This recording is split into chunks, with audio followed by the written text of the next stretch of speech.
Well, it's no secret that a well-designed garden space can offer feelings of peace and tranquility, sometimes even encouraging times of respite or reflection or even inspiration. I'm here at Davidson Academy where the community has come together for just that very purpose, to create a beautiful prayer garden here right on the side of the campus here that's also a certified level 1 Arboretum.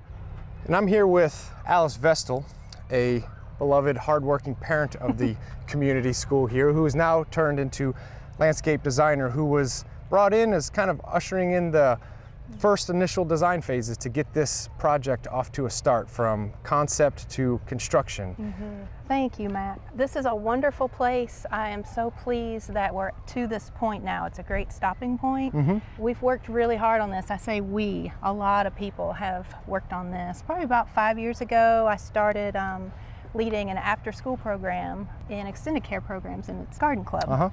And so I have a degree in horticulture and landscape design, and I was very pleased to get that opportunity. I have 2 children here. I've been here as a parent for 9 years, and I love the school. So when I was at UT, I saw how Dr. Sue Hamilton and others, Mr. Williams, built that garden. And it was class by class and season by season, and really project by project. And so I thought, you know, what can these little garden club participants do? I want them to do something big. I want them to know that they have little hands, but they can accomplish something amazing. So I thought, why don't we try to build an arboretum? And this all was just grass. Originally, this was all farmland, and the soil out here is so rich and wonderful. I mean, I think this must have been a cow pasture, maybe a feeding lot area, because the soil is wonderful. When we planted this tree, it was pretty effortless. This one is planted in honor of Dr. Baldwin's 3 children, Dana, Drew, and Dawn. Of American linden, beautiful American native. Linden. And when they're on the playground, they ask me, Miss Alice, how is the linden tree? How is linden doing? They know these trees. We walk and we look at each one, the birch, the yoshino, the katsura, the forest pansy redbud. There are trees named for the 101st Airborne Division at Fort Campbell. Oh, wow. There are trees planted here in honor of teachers that have retired. Kathy Chasen. Beautiful serviceberry. I love Great this tree. native. It bloomed beautifully. Very healthy. Just a month ago. Now, Alice, I realize you're pretty fortunate in that you have some existing beautiful shade maple trees here on the property as well, but overhead, casting a little shade garden here. But it looks like a lot of these plantings are fairly young. Talk to me a little bit about the age of the Arboretum as of right now, and some of the plant choices and planting considerations that you've given. Yeah, we're very fortunate to have these trees. I made a point to tell everyone at the dedication that I feel like the garden, it looks like the garden was started a year ago, but I really think when Lois Jones and Drew Bratcher planted that first October Glory red maple at the front door, I think that really established our Arboretum. That was the start. Yeah, that was our start. And now we've just picked up, and now we've got all these trees. It's casting this wonderful shade for us, and it looks very mature.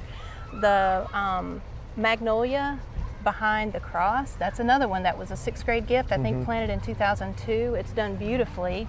And that's the backdrop. We need that maturity. Yep. I think it makes the garden some good bones feel of the, established. Yep, some good existing structure, and then into the newer plantings. And how long ago were these planted? These were planted, I want to say 3 weeks ago. One of our new families to DA stopped by, saw me working out here and said, we'll be back at 5 o'clock to help you. And sure enough, she brought extra family members, and they all got this in really fast, and planted the verbena over there on the berm. And we've got great families here, great teachers. It's a wonderful place. And just an incredible mix of planting, some non-native, some native, some non-natives. Great space for the garden. I see a lot of people making the mistake early on in perennial plantings of just taking everything way too close. You have a really good spacing on all this stuff, and in 2 to 3 years won't require a lot of pruning. It's just going to naturally lush all in. Tell me about some of the plant choices and some of the plants that we see around here. I really like the praying hands hostas at the beginning of the garden. As soon as you enter through those columns, it's symbolic. It works with the shade. And then behind that, we've got the variegated Solomon seal, some Brunera, a Stilby, Jacob's ladder, and I guess I'm only starting out with 9 hostas right now. So It's I gotta okay. start somewhere. I know it gets a lot higher than that, but you got to at least start. You can't get too crazy just in the beginning.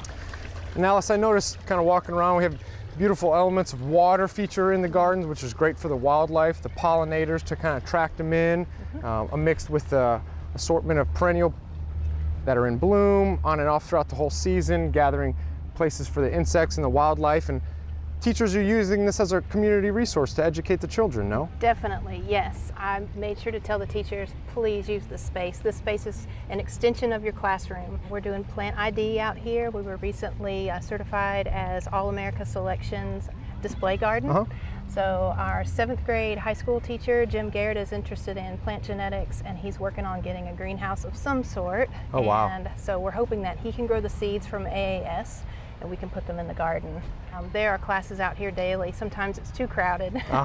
It's great success. We've got other things coming. I'm working on grant writing. We did receive an award from Whole Foods Kids, and we received money to build an edible food garden. And then our librarian just donated this new library. So we'll have reading, we have literature in the garden, we have art in the garden, definitely science. The science teacher teaches out here often, making simple observations, using our senses to really engage with everything we see, hear. We've got the bones in, we've got the structure, the infrastructure, and now it's just only going to get better. Sure, a little bit of time. I'm here with Mr. Jim Garrett, one of the science and biology teachers here of a couple years at Davidson Academy. Now, Mr. Jim, we have a lot of kids working in the garden here today, doing an activity that you use as a resource. Tell me a little bit about how you use this space as a resource for the children. So what we're doing with this being, the first year, so it's sort of like, if you notice, they got a piece of paper in their hand. It's like a scavenger hunt, right? So some of the plants that are in here are listed in there. So they're going around looking to see if they can find the plants.